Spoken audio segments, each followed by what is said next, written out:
Before we begin, imagine being buried alive in freezing snow, knowing the only heartbeat keeping you anchored to life isn't human. If stories of loyalty, betrayal, and justice move you, stay with this until the end. And tell me in the comments, would you trust your instincts, even if everyone around you said you were wrong? The snow came down sideways the night Agent Lena Mercer realized someone inside her own unit wanted her dead. It hadn't started that way. 3 weeks earlier, the investigation into a remote wellness retreat called Silver Ridge Haven was stalling. On paper, it was a faith-centered rehabilitation compound tucked into the Minnesota forest. In reality, Lena believed it was a trafficking pipeline disguised behind prayer meetings and pastoral language. No hard evidence. No victims willing to testify. Just patterns. Missing persons who had passed through. Supply trucks that didn't match declared inventories. Financial trails that vanished into shell charities. And then there was Owen. Owen wasn't just a K-9. He was Lena's partner in every sense that mattered. A 6-year-old sable German shepherd with intelligent amber eyes and a stillness that bordered on eerie. He didn't bark without reason. He didn't react without stimulus. He watched. He assessed. And from the very first day logistics coordinator Daniel Rourke joined the Joint Task Force, Owen didn't like him. Daniel was polished. Former military contractor. Efficient. Always early. Always helpful. He managed supply chains, digital routing, communication bridges between agencies. The kind of man people described as solid. But every time Daniel stepped within 10 feet of Lena, Owen's body changed. Not aggressive, just rigid. Watching. Lena noticed. She always noticed. But suspicion without evidence is noise. And in federal operations, noise gets ignored. Then the intelligence brief arrived. Proper channel. Verified routing. Cross-agency clearance stamp. A tip about a physical evidence cache located near an abandoned gravel quarry north of Silver Ridge. Time-sensitive. A narrow window before it would supposedly be moved. It was exactly what Lena needed to break the case open. And that should have terrified her more than it did. She read the brief 3 times. Too clean. Every detail lined up. Coordinates. Delivery schedule. Drop timing. No inconsistencies. Owen rested his head on her boot while she worked, but when her pulse shifted, even slightly, his ears tilted forward. "We might have something," she murmured. His eyes lifted. That night, local diner owner Martha Doyle called Lena's secure line. "That white contractor truck came back," Martha said. "Same one I told you about last week. Didn't head to the compound this time. Went north. Toward Quarry Road. 2 sources. Same direction. Same timing." Then Lena's phone buzzed. Unknown number. 4 words. "Stop digging. Snow covers everything." Owen stood immediately. No hesitation. No confusion. He stared at the door. Lena's stomach dropped. Someone knew. She called Marcus Reed. Marcus was attached to the operation as a Navy Special Warfare liaison. Measured. The kind of man who carried silence like armor. His K-9 partner Titan, a large black and tan shepherd with dark observant eyes, was rarely more than 3 steps away from him. "I'm going to the quarry," Lena told him. "Don't go alone," Marcus said. "If it's real, we lose it by morning. If it's a trap, they'll disappear if I hesitate." Silence. Then 15-minute check-ins. "Miss 1 and I'm coming." "Understood." She left just before dusk.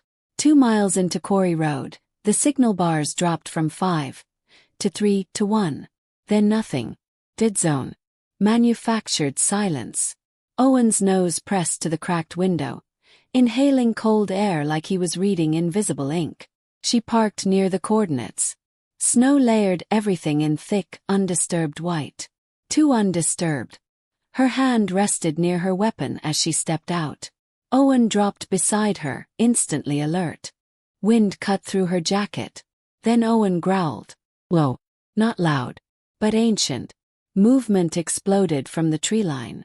A body slammed into Lena's right side, knocking her into the snow. The impact drove air from her lungs. A second figure lunged at Owen. She heard the crack of something striking him. Then darkness. When Lena regained consciousness, she couldn't move her arms. Cold pressed against her ribs. She was upright, buried. Snow packed around her torso, shoulders immobilized, wrists bound behind her back. Black tape sealed her mouth. 3 feet away, Owen was buried the same way. Only his head exposed. Tape around his muzzle. His amber eyes locked on hers. Alive, breathing, steady. Her panic surged, then steadied when he blinked slowly. Stay with me. The cold gnawed at her nerves. Time became distorted. Snow seeped into her collar. Her fingers were already numb. Owen didn't look away. He watched her breathe. Minutes crawled. Somewhere miles away, Marcus checked his watch. The 15-minute window opened. Mercer, check in. Static. 30 seconds. Mercer. Nothing. He was already moving before protocol could argue. Titan ran beside him when the truck couldn't go further. Snow hit knee level, but the dog plowed through it like muscle and instinct fused together. Find, Marcus ordered. Titan didn't need repetition. The quarry rim appeared like a mouth in the earth. Titan stopped suddenly, rigid. Marcus followed his line of sight. 2 shapes breaking the white surface. Owen's ears. Lena's hair. Alive. Marcus slid down the embankment and dropped to his knees, digging with bare hands. Titan dug from the opposite side, snow flying in desperate arcs. He cut the tape from Owen first. The dog inhaled violently, one raw bark tearing through frozen air. Then he twisted his head toward Lena. Marcus understood. He dug faster. When he sliced the tape from Lena's mouth, her breath ripped into her lungs like glass. Rope, she gasped. He cut it. She collapsed forward, shaking uncontrollably, but reached immediately for Owen. The dog pressed against her chest, half frozen, trembling but alert. Guarding. Always guarding. Marcus stripped off his outer jacket and wrapped it around her shoulders. Who? He asked quietly. Her eyes hardened. Inside. That was all he needed. They didn't return to command. Instead, they drove to Pastor Caleb Whitmore's small countryside church, one of the few people Lena trusted outside federal channels. Caleb opened the door and saw her wrists. He didn't ask questions. Inside, Titan and Owen swept the building instinctively. 2 dogs. Same conclusion. Danger wasn't finished. At 1:37 a.m., Titan's head snapped toward the east wall. Owen followed. Simultaneous. Glass shattered. 2 masked men forced the side door. Marcus intercepted the first with brutal precision. Titan launched at the second, jaws locking onto his forearm with controlled force. The intruder dropped a duffel bag. Gasoline. Match struck. Flames crawled up him flyers and caught dry wood paneling instantly. Smoke thickened fast. Caleb collapsed in the hallway trying to reach the back office. Owen bolted into the smoke before anyone commanded him. Lena saw nothing but black haze, then heard claws scraping wood. Owen had latched onto Caleb's sleeve and was dragging him backward. Marcus grabbed the pastor's other arm and hauled him outside into freezing air. Behind them, the church roof caught fire. The attackers fled. Sirens approached too late to catch them. Lena stared at tire tracks in the snow. Same contractor tread pattern. Daniel Rourke was panicking. And panicked men make mistakes. Her phone buzzed. Rourke attempted to access evidence storage, command informed her. Access revoked. Warrant processing. But he didn't know she was alive yet. Raid moves to 0600, command added. Lena looked at Marcus. Then we end it at sunrise. 5 hours later, task force vehicles rolled toward Silver Ridge Haven under a sky that hadn't decided whether to snow again. Owen sat beside Lena in full harness, bandage above his eye. Titan rode ahead with Marcus. The gates opened without resistance. Too quiet. Inside, they found what Lena had suspected. Underground holding rooms. Transit logs. financial ledgers, photographs, evidence enough to dismantle everything. But Marcus's voice cut through comms. Runner north perimeter. Daniel. Trying to reach underground storage from an external maintenance hatch. Titan intercepted him first. Not with violence. With presence. 85 pounds of trained force materializing out of forest shadow. Daniel froze. Marcus cuffed him without a word. Lena approached just as Daniel whispered something under his breath. She was supposed to die in the snow. Owen's growl vibrated against her leg. Daniel finally understood something in that moment. The dogs had known from day one. The compound fell by noon. Arrests processed. Victims extracted. Evidence secured. And when it was over, Lena stood in the snow where the forest met open sky. Owen leaned against her thigh. Alive. Warm. Unbroken. If this story has you holding your breath, wait until you hear what Daniel tried to bargain with during interrogation, and what Marcus revealed about a mission 3 years earlier that changed everything. If you made it this far, you already know something most people ignore. Betrayal rarely comes from strangers.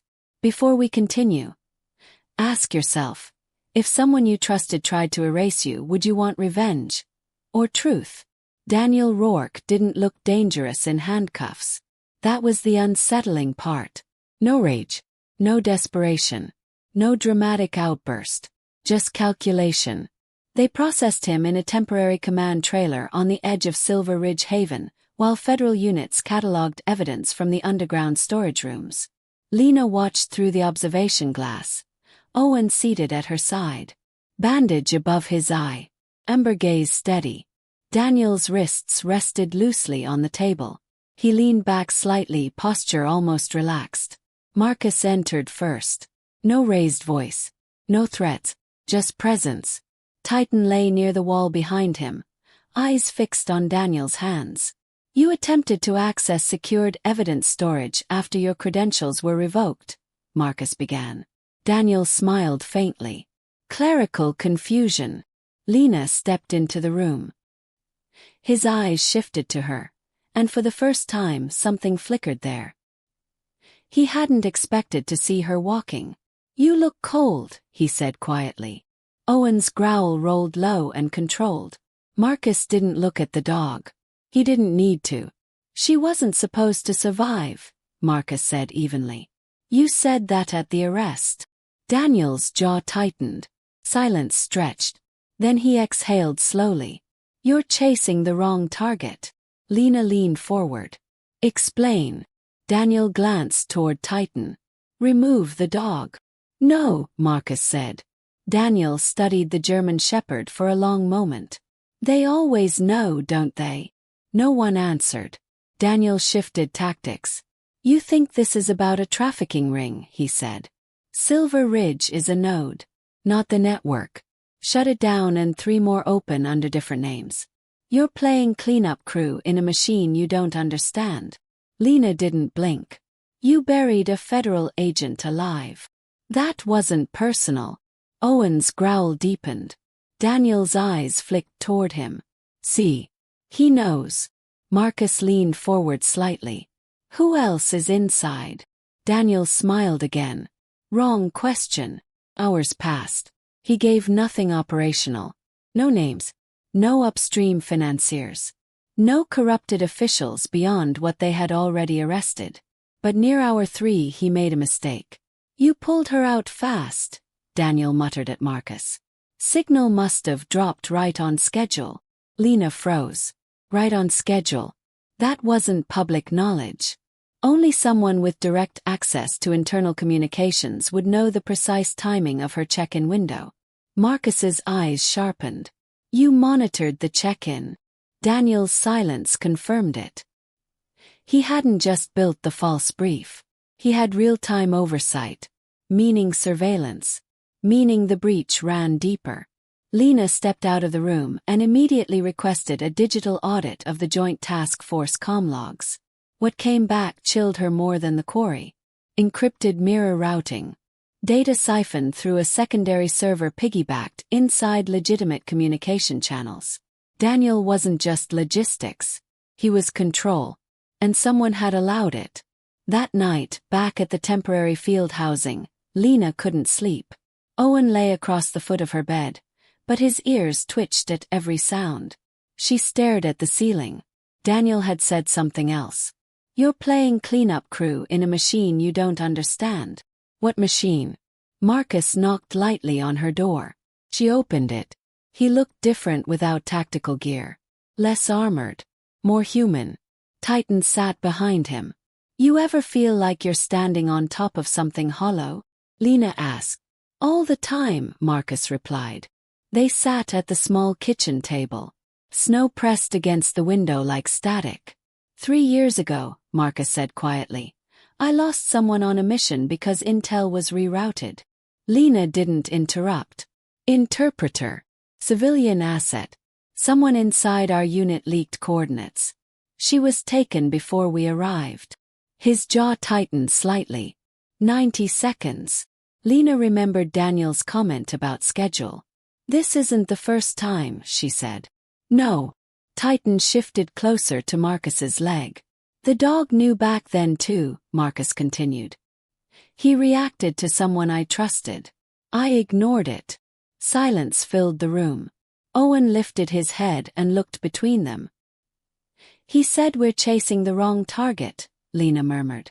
Marcus nodded. "Then we widen the net." The digital audit expanded. Within 48 hours, forensic analysts uncovered a pattern. Daniel had embedded himself into 3 prior multi-agency operations over the past 5 years. Each one targeting trafficking or weapons pipelines.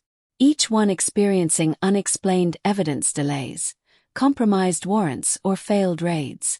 Every time, the cases collapsed just before reaching higher-level financiers. Daniel wasn't the architect. He was the firewall. The man who ensured investigations never climbed high enough to expose the true network. Silver Ridge was just one branch. The real machine operated across state lines. Front charities, rehabilitation retreats, faith-based wellness centers, all structured to appear independent. Lena sat in the briefing room staring at a wall of connected maps and financial threads. The web was massive. Marcus stepped beside her. "If he talks, we cut the head. If he doesn't, then we dismantle it piece by piece." Daniel requested a deal on day 4. Limited immunity in exchange for information. The prosecutor laughed. But Lena agreed to hear him out. He sat across from her in a secure interrogation room. No Marcus this time. No Titan. Just Lena. And Owen. Daniel's eyes flicked toward the dog. "You trust him more than your team," he said. "Yes." He nodded once, almost respectfully. "The network is structured in layers," Daniel began. "Regional coordinators feed into a national oversight council. Financial streams are washed through international aid organizations. Names." He hesitated. "There's a board member in Chicago. A state senator in Iowa. 2 non-profit directors in Texas. Proof." Daniel leaned back. "You think I kept hard copies?" Owen's ears tilted. Daniel noticed. "You almost died because you believe the system can be fixed," he said quietly. "It can't." Lena leaned forward. "I didn't survive because of the system." She placed her hand on Owen's neck. "I survived because someone refused to quit." Daniel studied her for a long moment. Then something cracked.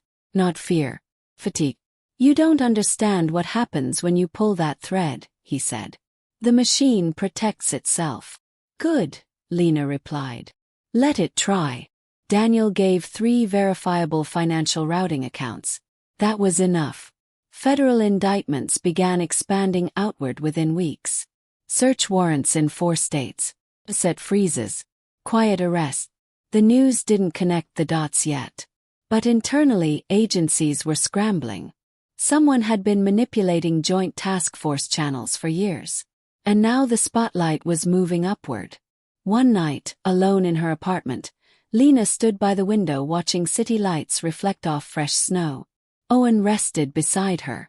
"You saved me," she whispered. He blinked slowly. She thought about Daniel in his cell, about the church burning, about the quarry, and about Marcus counting seconds he once couldn't reclaim. Her phone buzzed. Unknown number. Her muscles tightened instantly. She answered cautiously. Silence. Then a voice. Not Daniel. Older. You're making noise. Blick. The line went dead. Owen stood, growling. Whoa. Fetty. The machine was aware now. And it wasn't finished. If you thought the quarry was the worst of it, you haven't seen what happens when a network built on silence decides to strike back. Before we finish this story, remember something. Evil doesn't disappear quietly. When you threaten something powerful, it pushes back. If you've stayed with Lena, Owen, Marcus, and Titan this far, don't look away now. The call came 3 days after the indictments began rolling out. Not a threat. Not a warning. Message. Pastor Caleb's rebuilt church windows were shattered overnight. No fire this time. Just a single word spray-painted across the brick wall. Lena stood in the snow staring at it while Owen scanned the perimeter, body tight, nose working the air. Marcus arrived minutes later with Titan. 2 dogs. Same tension. They're escalating, Marcus said quietly. They're testing, Lena replied. The network, the machine Daniel warned about, wasn't made of reckless men. It was layered, cautious, insulated. If it was reacting, that meant pressure points were being hit. Within 24 hours, Martha's Diner received a health inspection violation from a state agency that had never once flagged her in 30 years. Rachel's survivor housing application was delayed due to documentation inconsistencies. A junior prosecutor on the trafficking expansion case was reassigned without explanation. The machine didn't punch. Suffocated. Slowly. Lena realized the pattern first. Administrative retaliation, she said during a closed briefing. They're using legal systems as weapons. Marcus folded his arms. Then we counter with sunlight. They couldn't outmuscle the network, but they could expose it. Lena contacted an investigative journalist she trusted, someone who understood timing and verification. She didn't leak case details. She didn't compromise operations. She gave context, patterns, historical case collapses that coincided with Daniel's involvement, funding overlaps between independent wellness centers. The story ran under the headline, Federal Probe Suggests Coordinated Shielding of Multi-State Trafficking Operations. It didn't name every player, but it forced visibility, and visibility cracks insulation. Within a week, congressional oversight committees requested internal audits across 3 states. The state Senator Daniel had hinted at resigned, for personal reasons. 2 nonprofit directors were suspended pending investigation. The board member in Chicago froze overseas accounts and attempted to leave the country. He was detained at O'Hare. The machine wasn't collapsing, but it was bleeding. Daniel requested another meeting. This time his composure was gone. You went public, he said flatly. We went transparent, Lena corrected. They'll cut losses. Good. You don't understand, I was mid-level. Replaceable. They'll pivot. You think this ends because you arrested me. Owen watched him without blinking. Daniel's eyes dropped to the dog. You're not afraid, he murmured. No, Lena said. Because you're not the top. That landed hard. For the first time Daniel looked small. Weeks passed. Pressure mounted upward. Financial audits uncovered shell charities routing money offshore. One of the Oversight Council names surfaced during a sealed grand jury hearing. A former federal compliance advisor. High clearance. Deep access. The machine's architecture was finally visible. And once visible, it couldn't hide. The retaliation attempt came at 2:11 a.m. Lena woke to the sound of glass breaking downstairs in her apartment building. Owen was already on his feet. Not barking. Listening. She grabbed her weapon and moved toward the hallway. A step. West. Not cautious. Desperate. The door handle turned. Unlocked. They had copied her key. The door opened 2 inches. Then stopped. Owen hit it at full force from the inside. The intruder staggered backward into the hallway. Marcus's voice echoed from behind the stairwell. "Federal agent! Don't move!" Titan lunged from the shadows. The man dropped immediately. No weapon drawn. No gunfire. He wasn't there to kill her. He was there to scare her. To remind her the machine could reach. Marcus cuffed him in under 10 seconds. The man said nothing. But the message was clear. Lena sat on her couch afterward. Hands steady, pulse controlled. Owen lay at her feet. Marcus stood by the broken door. "They're running out of moves," he said. "Good," she replied. "Because desperate systems make loud mistakes. And loud mistakes leave evidence." The intruder flipped within 48 hours. He wasn't high level. He was contracted through a third-party security firm tied to one of the shell charities. Payment trail traced. Warrants expanded. Arrests followed in Illinois and Texas simultaneously. Federal prosecutors moved aggressively. Oversight committees launched full investigations into multi-agency task force security breaches. The machine's insulation was gone. The final collapse came quietly. No dramatic raid. No explosive confrontation. Just a sealed indictment unrolled in federal court naming the Oversight Council members, financial coordinators, and affiliated public officials. Conspiracy, racketeering, obstruction, human trafficking. The courtroom was packed when the verdicts came months later. Not just press. Survivors, advocates, people who had once felt invisible. Daniel testified against the council. Reduced sentence. No immunity. He looked older on the stand. Mueller. When the final guilty verdict was read for the former compliance advisor, the architect, the courtroom exhaled as one. The machine had a face now. And that face was going to prison. Outside the courthouse, snow fell again. Lena stood on the steps.